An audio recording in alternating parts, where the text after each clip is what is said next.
एक नगर में एक ब्राह्मण रहता था। वह माँ भगवती दुर्गा का परम भक्त था। उसकी एक कन्या थी।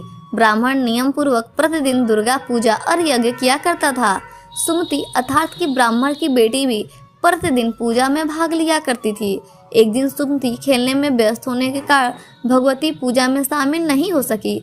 यह देख उसके पिता को क्रोध आ गया और क्रोधवश उसके पिता ने कहा कि वह उसका विवाह किसी दरिद्र और कोढ़ी से करेगा।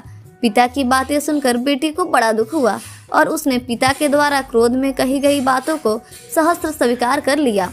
कई प्रयास से भी भाग्य का लिखा नहीं बदलता। अपनी बात के अनुसार उसके पिता ने अपनी कन्या का विवाह एक कोढ़ी के साथ कर दिया। सुमति अपने पति के साथ विवाह कर चली गई। उसके पति का घर न होने के कारण उसे वन में घास की आसन पर रात बड़े कष्ट में बितानी पड़ी।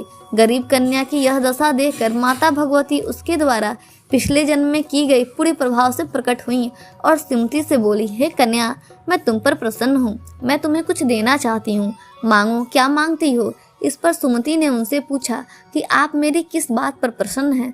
कन्या की यह बात सुनकर देवी कहने लगी, मैं तुम पर पूर्व जन्म में तुम्हारे पुण्य के प्रभाव से प्रसन्न हूँ। तुम पूर्व जन्म में भील की पवित्रता स्त्री थी।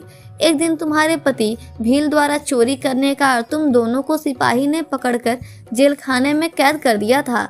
उन लोगों ने तुम्हें और तुम्हारे पति को भोजन भी नहीं दिया था। इस प्रकार नवरात्र के दिनों में तुमने न तो कुछ खाया न ही जल पिया, इसलिए 9 दिन तक नवरात्र का फल तुम्हें प्राप्त हुआ। हे ब्रह्माणी, उस दिनों अनजाने में जो व्रत हुआ, उस व्रत के प्रभाव से प्रसन्न होकर आज मैं तुम्हें मनवांछित वरदान दे रहे हूँ।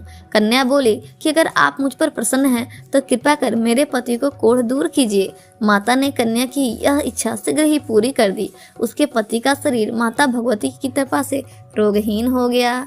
बोलिए माता रानी की जय।